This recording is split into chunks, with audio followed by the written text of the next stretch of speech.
Tu as déjà remarqué cette différence? Un homme peut te faire ressentir qu'il te désire intensément, qu'il a envie de toi, qu'il te trouve belle. Mais il y a quelque chose qui manque, quelque chose de plus profond.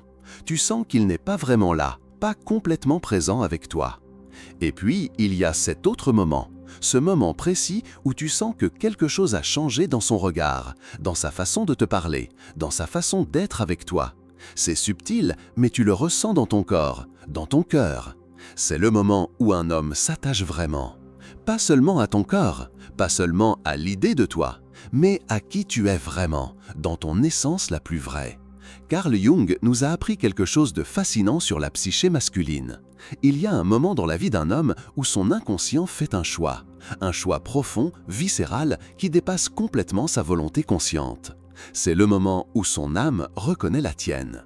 Tu veux savoir comment reconnaître ce moment? Comment sentir quand un homme passe de l'attirance à l'attachement véritable? Quand il arrête de te voir comme une conquête et commence à te voir comme son refuge? Parce que oui, il y a des signes que ton corps de femme ressente avant même que ton mental les comprenne. Il y a cette façon qu'il a de te regarder quand il pense que tu ne le vois pas, cette douceur qui apparaît dans ses gestes, cette vulnérabilité qu'il ne montre qu'à toi. Mais surtout, il y a ce changement dans son énergie, dans sa présence. Il arrête d'essayer de t'impressionner, il arrête de jouer un rôle, il devient simplement lui. C'est exactement ce qu'on va explorer ensemble aujourd'hui. Je vais te montrer, à travers les enseignements de Jung, comment reconnaître ce moment précis où l'âme d'un homme s'ouvre à toi. Parce que quand tu comprends ça, tu comprends tout. Tu comprends pourquoi certains hommes restent en surface, pourquoi d'autres partent, et pourquoi celui qui s'attache vraiment ne te lâche plus jamais. Tu comprends aussi pourquoi ton intuition féminine ressent des choses que tu n'arrives pas toujours à expliquer. Pourquoi parfois tu sens qu'un homme n'est pas sincère, même quand il dit tous les bons mots. Ton inconscient capte des signaux que ton mental ne voit pas encore.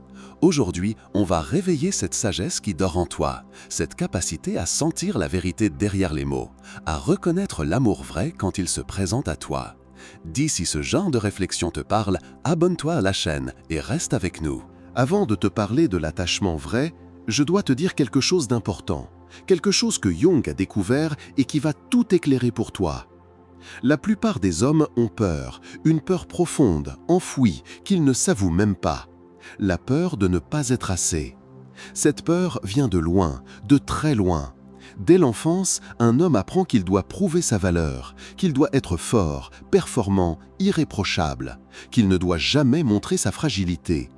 Alors il développe ce que Jung appelle une persona, un masque, une façade parfaite qu'il montre au monde. Et quand il rencontre une femme, il met ce masque. Il joue le rôle de l'homme parfait, celui qui a confiance en lui, celui qui contrôle tout, celui qui n'a besoin de personne. Mais au fond de lui, il y a cette petite voix qui lui dit « Et si elle découvre qui je suis vraiment? Et si elle voit mes failles, mes peurs, mes moments de doute ?» C'est pour ça que beaucoup d'hommes restent en surface avec toi. Pas parce qu'ils ne t'aiment pas, mais parce qu'ils ont trop peur de te montrer leur vraie nature. Ils préfèrent te garder à distance plutôt que de risquer d'être rejetés pour qui ils sont vraiment. Tu as déjà ressenti ça? Cette sensation qu'un homme te cache quelque chose? Qu'il y a comme un mur invisible entre vous, même quand vous êtes proches physiquement? C'est exactement ça. C'est son inconscient qui protège sa vulnérabilité. Jung nous explique que cette protection devient une prison. L'homme reste coincé dans son masque. Il n'arrive plus à être authentique, même avec la femme qu'il aime. Et toi, tu le ressens. Ton intuition féminine capte immédiatement quand un homme n'est pas sincère avec toi, quand il joue un personnage. Tu sens cette distance, cette froideur, cette impression qu'il y a toujours une partie de lui qui t'échappe. C'est épuisant pour toi. Et c'est épuisant pour lui aussi. Parce qu'au fond, tout ce qu'il veut, c'est être aimé pour qui il est vraiment, pas pour l'image parfaite qu'il projette. Mais il a tellement peur du rejet qu'il préfère vivre dans le mensonge plutôt que de prendre le risque de la vérité. Et c'est là que quelque chose de magique peut se passer, un moment où toutes ses défenses tombent, où son masque se fissure, où il n'arrive plus à cacher qui il est vraiment. C'est le moment où tu peux toucher son âme. Le moment où il réalise que tu l'aimes, lui, pas son personnage, que tu acceptes ses imperfections, que tu n'es pas là pour le juger, mais pour l'aimer. C'est exactement à ce moment-là que l'attachement vrai naît. Quand il comprend qu'avec toi, il peut enfin être lui-même. Il y a une guerre qui se déroule dans l'esprit de chaque homme. Une guerre dont il n'a même pas conscience la plupart du temps. D'un côté, il y a son ego, cette voix forte, autoritaire, qui lui dit « tu dois conquérir, tu dois dominer, les femmes sont un défi à relever, pas des personnes à aimer ». De l'autre côté, il y a ce que Jung appelle le soi, sa nature profonde, son âme. Cette partie de lui qui a soif de connexion vraie, d'intimité, d'amour authentique. Et ces deux forces se battent constamment. Son ego lui dit « n'aie pas l'air trop intéressé, joue le détaché, garde le contrôle, ne montre jamais tes sentiments ». Mais son soi lui murmure « elle est spéciale, tu veux la connaître vraiment, tu veux qu'elle te connaisse vraiment ». Tu as déjà vécu ça ? Un homme qui te poursuit avec intensité et puis soudain qui prend ses distances, qui devient froid, distant, comme s'il regrettait de s'être trop approché. C'est exactement cette guerre intérieure qui se joue. Son ego a pris le dessus. Il lui dit « Attention, tu es en train de devenir vulnérable, tu es en train de perdre ton pouvoir ». Alors il recule, il remet ses barrières, il redevient distant. Et toi, tu ne comprends pas ce qui s'est passé. Tu te demandes ce que tu as fait de mal, pourquoi il a changé si subitement. Mais ce n'est pas toi le problème, c'est cette bataille intérieure qu'il mène entre son besoin d'aimer et sa peur d'être vulnérable.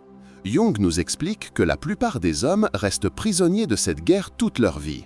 Ils passent d'une relation à l'autre sans jamais vraiment s'investir, sans jamais laisser leur soi prendre le dessus. Ils collectionnent les conquêtes pour nourrir leur ego, mais au fond, ils restent vides, insatisfaits, seuls. Parce que l'ego ne peut pas aimer. Il peut désirer, posséder, conquérir, mais il ne peut pas créer de vraie intimité. Seul le soi peut aimer vraiment. Et le moment où un homme s'attache vraiment, c'est le moment où son soi gagne la bataille.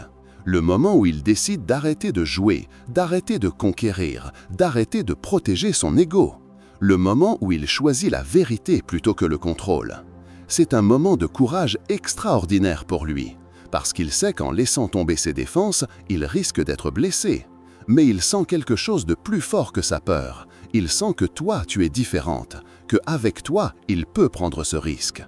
Tu veux savoir comment tu peux reconnaître ce moment? Comment tu peux sentir quand son soi prend enfin le pouvoir? C'est très simple. Il arrête d'essayer de t'impressionner. Il arrête de jouer le séducteur. Il devient simplement présent, authentique, vrai. Il te regarde différemment, il te parle différemment, il te touche différemment. Il n'essaye plus de te conquérir, il essaye de te connaître. Et c'est exactement à ce moment-là que l'amour vrai peut naître. Mais voici le problème. Voici le mensonge que la plupart des hommes se racontent depuis l'enfance. Si je montre qui je suis vraiment, elle va partir. Cette croyance vient de très loin, de ces moments où, petit garçon, il a appris que ses émotions dérangeaient, que ses larmes étaient de la faiblesse, que sa sensibilité était un défaut. Alors il a construit cette armure, cette image de l'homme fort qui n'a besoin de personne. Et maintenant, même adulte, même amoureux, il porte encore cette armure. Il se dit, si elle découvre que j'ai peur parfois, elle me quittera. Si elle voit que je doute de moi, elle me trouvera pathétique. Si elle réalise que j'ai besoin d'elle, elle me perdra tout respect. Tu vois comme c'est tragique? Il se prive de l'amour qu'il désire le plus par peur de ne pas le mériter. Il se raconte que pour être aimé, il doit être parfait, invulnérable, indépendant. Mais Jung nous révèle quelque chose de magnifique. Ce que cet homme prend pour de la force, c'est en réalité de la faiblesse. Parce que le vrai courage, ce n'est pas de cacher ses failles, c'est de les montrer. Le vrai pouvoir, ce n'est pas de tout contrôler, c'est d'accepter de ne pas tout contrôler. La vraie force, ce n'est pas de n'avoir besoin de personne, c'est d'oser avoir besoin de quelqu'un. Mais lui, il ne le sait pas encore. Il continue à croire que pour être aimable, il doit être irréprochable. Alors, il joue ce rôle, il met cette façade, il te montre seulement ses bons côtés. Et toi, tu ressens immédiatement que quelque chose cloche. Parce que ton cœur de femme sait reconnaître l'authenticité. Tu sens quand quelqu'un est vrai, et tu sens quand quelqu'un fait semblant. Tu as cette capacité intuitive à percevoir les émotions cachées, les non-dits, les peurs enfouies. Alors, quand un homme te cache sa vulnérabilité, tu le sens. Tu sens cette distance, cette fausseté. Et paradoxalement, c'est exactement ça qui te fait fuir. Pas sa vulnérabilité, mais son manque d'authenticité. Tu ne peux pas aimer quelqu'un que tu ne connais pas vraiment. Tu ne peux pas te sentir proche de quelqu'un qui refuse de te laisser entrer dans son monde intérieur. L'ironie, c'est que cet homme obtient exactement le contraire de ce qu'il cherche. En essayant de te séduire avec sa perfection, il te repousse. En essayant de contrôler ton amour, il le tue. En refusant d'être vulnérable, il rend l'intimité impossible. Jung appelait ça l'ombre, cette partie de nous qu'on refuse de regarder, cette partie qu'on cache aux autres et parfois même à nous-mêmes. Mais l'ombre ne disparaît pas parce qu'on l'ignore. Au contraire, elle devient de plus en plus lourde à porter. Et un jour, quelque chose se passe, un déclic, un moment où il ne peut plus porter ce masque, un moment où sa vraie nature explose malgré lui. Et c'est exactement ce moment-là qui peut tout changer. Et puis, il y a ce moment précis où tout bascule. Quelque chose se passe qui fissure son masque. Une émotion trop forte, une situation qui le dépasse, un moment où il ne peut plus jouer le rôle de l'homme parfait. Peut-être qu'il traverse une période difficile au travail, peut-être qu'il perd quelqu'un qu'il aime, peut-être qu'il vit un échec qui l'ébranle profondément. Ou peut-être que c'est simplement toi, ta présence, ta façon d'être avec lui, quelque chose en toi qui touche une corde sensible en lui. Et soudain, ses défenses craquent. Il te montre sa peur, sa tristesse, sa vulnérabilité. Il te dit quelque chose qu'il n'a jamais dit à personne. Il te confie en secret. Il pleure devant toi. Et à ce moment-là, il se passe quelque chose de magique ou quelque chose de tragique. Tout dépend de ta réaction. Si tu le juges, si tu le rejettes, si tu le fais se sentir faible, alors il va refermer son cœur pour toujours. Il va remettre son armure et ne plus jamais te laisser entrer. Mais si tu l'accueilles, si tu le rassures, si tu lui montres que sa vulnérabilité ne le rend pas moins désirable, alors quelque chose d'extraordinaire se produit. Il réalise que le mensonge qu'il se racontait depuis toujours était faux. Il comprend que tu ne l'aimes pas malgré ses failles, tu l'aimes avec ses failles. Il découvre que ce qu'il prenait pour de la faiblesse, c'est en réalité ce qui le rend humain, ce qui le rend aimable. C'est le moment où Jung dirait que son ombre devient lumière. Cette partie de lui qu'il cachait, qu'il rejetait, qu'il avait honte, elle devient sa force. Parce qu'enfin, il peut être complet, entier, authentique. Il n'a plus besoin de dépenser son énergie à cacher qui il est. Il peut utiliser cette énergie pour t'aimer vraiment. Tu sais ce qui se passe alors? Quelque chose que tu n'avais jamais vu chez lui apparaît. Une douceur, une tendresse, une présence. Il te regarde avec des yeux différents, comme s'il te voyait pour la première fois. Parce que c'est exactement ça. Il te voit pour la première fois avec ses yeux vrais, pas avec les yeux de son ego. Il te voit comme la femme qui l'a acceptée dans sa totalité, qu'il l'a aimée quand il ne s'aimait pas lui-même. Et c'est exactement ce moment-là où il s'attache vraiment. Pas à ton corps, pas à ton image, mais à ton âme. Parce que tu as touché son âme quand elle était à nu. Tu as vu sa vérité et tu ne l'as pas fuie. Tu es devenu la seule personne au monde avec qui il peut être complètement lui-même. Tu es devenu son refuge, son havre de paix, sa maison. Et un homme qui a trouvé sa maison ne veut plus jamais la quitter. Il te protégera cette connexion comme la chose la plus précieuse de sa vie. Parce qu'avec toi, il a enfin trouvé quelque chose qu'il cherchait depuis toujours sans le savoir. Il a trouvé quelqu'un qui l'aime pour qui il est vraiment. Après ce moment de révélation, quelque chose change en lui. Quelque chose de subtil mais de profond. Ce n'est pas spectaculaire, il n'y a pas de grand discours d'amour, pas de déclaration théâtrale. C'est plus silencieux que ça, plus intime. C'est dans sa façon de te regarder le matin quand tu te réveilles, cette tendresse dans ses yeux que tu n'avais jamais vue avant. C'est dans sa façon de prendre ta main, plus lentement, plus consciemment, comme s'il savourait chaque seconde de contact. C'est dans ces petits silences qui s'installent entre vous, ces moments où vous ne parlez pas, mais où vous vous sentez connecté d'une façon inexplicable. Jung appelait ça l'individuation, ce processus par lequel une personne devient enfin elle-même, entière, authentique. Et toi, tu es témoin de cette transformation. Tu vois cet homme découvrir des parties de lui qu'il avait oubliées, sa capacité à être tendre, sa capacité à recevoir de l'amour, sa capacité à être simplement présent. Il arrête d'essayer de te séduire parce qu'il sait déjà qu'il t'a conquise, pas par ses performances, pas par son image, mais par sa vérité. Il arrête de calculer ses mots, il dit ce qu'il pense, ce qu'il ressent, sans filtre. Il arrête de planifier chaque moment que vous passez ensemble. Il se laisse aller au flot de votre connexion. Et toi, tu sens cette différence dans ton corps. Avant, quand vous étiez ensemble, tu avais toujours une petite tension, une petite vigilance, une partie de toi qui restait en alerte. Maintenant, tu peux te détendre complètement. Tu peux baisser tes propres défenses. Parce que tu sens qu'il est vraiment là, présent, sincère. Tu n'as plus peur qu'il parte du jour au lendemain. Tu n'as plus peur qu'il change d'avis. Tu n'as plus peur qu'il découvre quelque chose chez toi qui lui déplaît. Parce que lui-même a montré ses zones d'ombre et tu les as acceptées. Il sait que votre amour peut survivre à la vérité. Cette certitude le transforme. Il devient plus calme, plus confiant. Pas de cette confiance arrogante qu'il affichait avant, mais d'une confiance douce, sereine.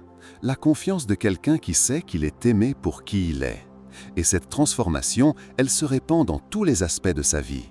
Il devient un meilleur ami, un meilleur fils, un meilleur homme. Parce qu'il n'a plus besoin de porter ce masque épuisant de la perfection. Il peut être imparfait, humain, vrai. Et paradoxalement, c'est exactement ça qui le rend irrésistible. Tu tombes amoureuse de cette version authentique de lui, cette version que personne d'autre n'a jamais vue. Tu réalises que tu es la seule femme qui connaît vraiment cet homme. Et lui, il le réalise aussi. C'est exactement ça qui crée cet attachement si fort, si unique. Vous partagez quelque chose que personne d'autre ne peut comprendre, une intimité qui va bien au-delà du physique, une intimité d'âme. Et puis, tu commences à voir des changements concrets, des petits gestes qui te montrent que quelque chose a fondamentalement changé en lui. Il commence à t'inclure naturellement dans ses projets, pas de façon forcée ou calculée, mais spontanément. Quand il parle de ses vacances, il dit « on » au lieu de « je ». Quand il évoque un événement important, il se demande automatiquement si tu seras libre. Il te présente à ses amis proches, sa famille, les gens qui comptent vraiment pour lui. Et la façon dont il te présente, tu sens la fierté dans sa voix. Il ne dit pas juste « voici ma copine », il dit ton prénom avec une douceur particulière, un respect profond. Il commence à te confier des choses importantes, ses rêves, ses peurs, ses projets futurs. Il te demande ton avis, pas par politesse, mais parce que ton opinion compte vraiment pour lui. Tu vois, Jung nous expliquait que quand un homme intègre sa vulnérabilité, il devient plus entier, plus complet. Il arrête de séparer sa vie en compartiments, sa vie professionnelle, sa vie amoureuse, sa vie familiale, tout commence à s'harmoniser. Et toi, tu deviens le centre de cette harmonie.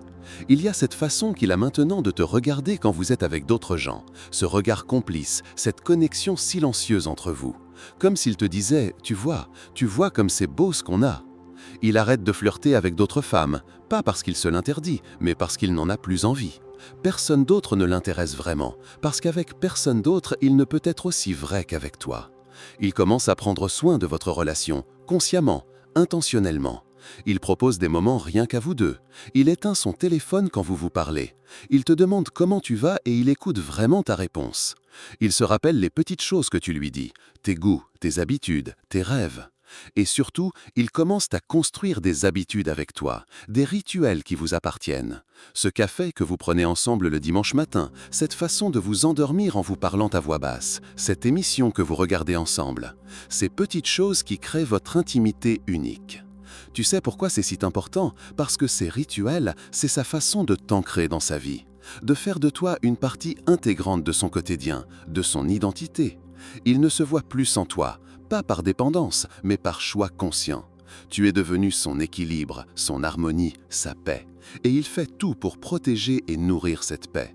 Il règle les conflits rapidement au lieu de bouder. Il communique ses besoins au lieu de les taire. Il s'excuse quand il a tort au lieu de s'entêter. Parce qu'il a compris quelque chose de fondamental. L'amour vrai demande du travail, de l'attention, de l'intention. Et il est prêt à faire ce travail. Parce que tu en vaux la peine. Parce que ce que vous avez ensemble vaut tous les efforts du monde. Et puis, il y a ce moment symbolique où tu comprends que quelque chose d'irréversible s'est passé. Ça peut être quelque chose de très simple, une phrase qu'il prononce sans réfléchir, un geste spontané, un regard. Peut-être que c'est le jour où il tombe malade et qu'instinctivement, c'est toi qui l'appelles, pas sa mère, pas son meilleur ami, toi.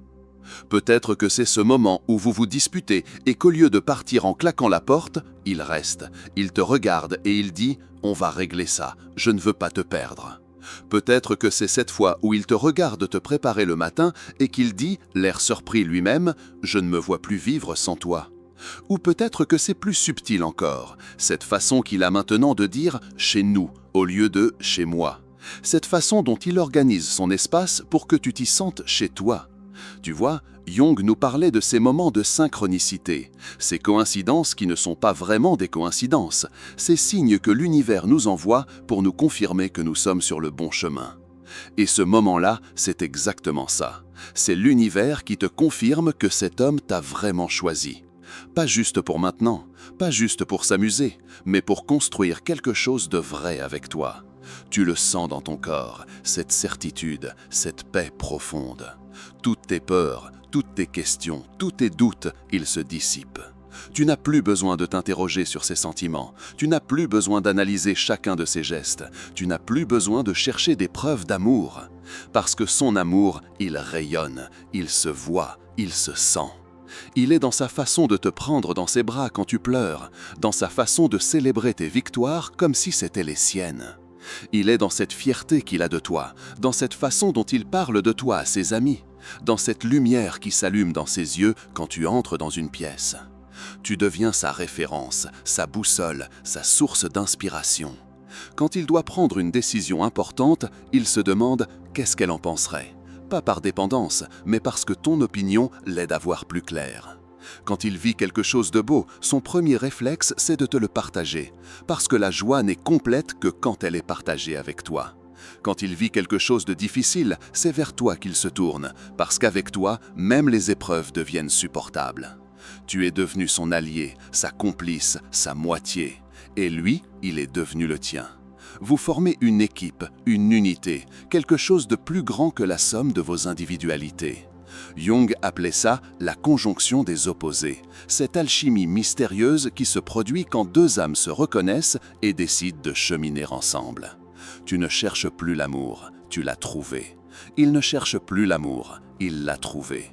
Et maintenant, vous pouvez vous concentrer sur l'essentiel, le cultiver, le nourrir, le faire grandir. Ensemble. Maintenant, je veux que tu fasses une pause avec moi, une vraie pause. Je veux que tu réfléchisses à tout ça, à tout ce qu'on vient de découvrir ensemble sur l'attachement masculin. Est-ce que tu reconnais ces signes dans ta propre vie? Est-ce que tu as déjà vécu ce basculement, ce moment où un homme passe de la séduction à l'amour vrai? Ou peut-être que tu es encore en train de chercher. Peut-être que tu as vécu des relations où l'homme restait en surface, où il gardait ses masques, où tu sentais qu'il y avait toujours une distance entre vous. Et peut-être que maintenant tu comprends pourquoi. Ce n'était pas toi le problème. Ce n'était pas que tu n'étais pas assez bien, ou pas assez belle, ou pas assez intéressante. C'était simplement que cet homme n'était pas prêt. Il n'avait pas encore fait la paix avec sa vulnérabilité. Il n'était pas encore capable d'aimer vraiment. Parce que pour aimer vraiment, il faut d'abord s'accepter vraiment. Jung nous l'a appris, on ne peut donner que ce qu'on possède. Un homme qui se rejette lui-même ne peut pas t'accepter complètement. Un homme qui a honte de ses émotions ne peut pas honorer les tiennes. Un homme qui fuit son ombre ne peut pas embrasser ta lumière. Alors parfois, tu dois laisser partir, tu dois accepter qu'il ne soit pas prêt pour ce que tu as à offrir. Pas parce que tu ne vaux rien, mais parce que tu vaux tout et que tu mérites quelqu'un qui peut recevoir ce tout sans avoir peur. Tu mérites quelqu'un qui n'a pas peur de ta profondeur, qui n'a pas peur de tes émotions, qui n'a pas peur de tes rêves. Tu mérites quelqu'un qui voit ta valeur et qui la chérit. Quelqu'un qui te regarde et qui se dit « Comment j'ai fait pour mériter une femme comme elle ?» Quelqu'un qui te protège, qui te choisit, qui te garde. Et je veux que tu saches quelque chose d'important. Cet homme-là existe. Il existe et il te cherche aussi. Il rêve de toi, il prie pour te rencontrer. Il se prépare à t'aimer comme tu mérites d'être aimé. Peut-être qu'il est en train de guérir ses blessures, de faire la paix avec son passé, d'apprendre à s'aimer lui-même pour pouvoir t'aimer toi. Peut-être qu'il traverse ses propres épreuves, ses propres transformations, ses propres révélations, pour devenir l'homme que tu attends. Alors ma question pour toi aujourd'hui, c'est celle-ci. Es-tu prête à recevoir cet amour quand il se présentera? Es-tu prête à accueillir la vulnérabilité d'un homme? Es-tu prête à aimer quelqu'un pour qui il est vraiment et pas pour l'image qu'il projette? Parce que l'amour vrai, ça se construit à deux. Et peut-être que c'est exactement ça ta prochaine étape. Apprendre à reconnaître l'authenticité, à valoriser la sincérité, à choisir la vérité plutôt que la perfection, à choisir l'âme plutôt que l'ego. Alors voilà ce que je veux que tu retiennes de tout ça. L'amour vrai, ce n'est pas quand un homme te désire, ce n'est pas quand il te veut, ce n'est même pas quand il a besoin de toi. L'amour vrai, c'est quand un homme choisit de baisser ses défenses avec toi, quand il choisit d'être vulnérable, quand il choisit d'être vrai. C'est quand il arrête de jouer un rôle et qu'il devient simplement lui. Et toi, tu le reconnaîtras immédiatement, pas avec ta tête, avec ton cœur, avec ton corps, avec cette sagesse féminine qui ne se trompe jamais. Tu sentiras cette différence, cette authenticité, cette présence. Tu n'auras plus besoin de te poser 1000 questions, de chercher des signes, d'analyser chacun de ces mots. Parce que quand un homme s'attache vraiment, ça se voit, ça se sent, ça rayonne. Il te regarde comme si tu étais un miracle. Il te parle comme si tes mots étaient précieux. Il te touche comme si tu étais sacré. Il ne joue plus, il n'essaye plus d'impressionner, il n'a plus peur de perdre son pouvoir. Parce qu'il a compris que le vrai pouvoir, c'est l'amour. Et que l'amour, ça ne se prend pas, ça se donne. Il devient généreux avec toi, généreux de son temps, de son attention, de ses émotions. Il t'ouvre son monde, il te fait une place dans sa vie, il te construit un avenir avec lui. Et toi, tu deviens cette femme qu'il n'oubliera jamais, celle qui l'a vue vraiment, celle qui l'a aimée vraiment, celle qui lui a appris qu'il pouvait être aimé pour qui il est. C'est le plus beau cadeau que tu puisses faire à un homme, et c'est le plus beau cadeau qu'il puisse te faire en retour. Cette reconnaissance mutuelle, cette acceptation profonde, cette intimité d'âme. Jung nous l'a enseigné, nous cherchons tous notre autre moitié, pas au sens romantique du terme, mais au sens psychologique. Nous cherchons quelqu'un qui nous complète, qui nous révèle à nous-mêmes, qui nous aide à devenir qui nous sommes vraiment. Et quand tu trouves cet homme, quand il te trouve, quelque chose de magique se produit. Vous ne faites plus qu'un, tout en restant deux. Vous grandissez ensemble, vous guérissez ensemble, vous évoluez ensemble. Vous devenez la meilleure version de vous-même. Et c'est exactement ça, l'amour selon Jung. Ce n'est pas une fusion, c'est une élévation mutuelle. Alors sois patiente, sois confiante, sois toi-même. Le bonhomme viendra, celui qui saura voir ta valeur, celui qui saura la chérir. Celui qui n'aura pas peur de ton amour, qui ne fuira pas ta profondeur, qui ne rejettera pas ta vérité. Celui qui s'attachera à toi pour de bonnes raisons, pour les vraies raisons. Parce que tu es exactement la femme qu'il cherchait, sans même le savoir. Et quand ce moment arrivera, tu le reconnaîtras. Tu sentiras cette évidence, cette certitude. Ce sera ta révélation à toi, ton moment de grâce, ton amour vrai. Si ce message t'a touché, abonne-toi à la chaîne et laisse un commentaire. J'aimerais vraiment savoir ce qui a résonné en toi.